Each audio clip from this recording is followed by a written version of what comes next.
আমরা যেটা করলাম মানে বিভিন্ন পাতা ফুল ইত্যাদি দিয়ে চেপে চেপে ভালোভাবে বালতিটাতে ভরালাম। তারপরে এখানে মেনলি মাটি দিতে হয়, কিন্তু আমি এই জায়গায় যেটা দিচ্ছি এই দুটো জিনিসকে একসাথে আমি অ্যাড করে দিচ্ছি, যার জন্য পচনটা তাড়াতাড়ি হবে এবং 60 দিনের মধ্যেই আমরা এটা তৈরি করতে পারবো। তো কি করছি, আমি এখানে মাটি ভরিয়ে নিচ্ছি, হালকা করে আমি লেয়ার করব জাস্ট।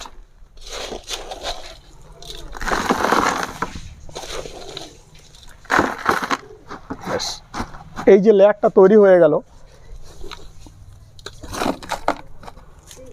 এবারে আমি কি করব, এখানে জল দিয়ে দেব, একদম ভরপুর করে আমি জল দেব। প্রথম দিকে কম জল দেব না।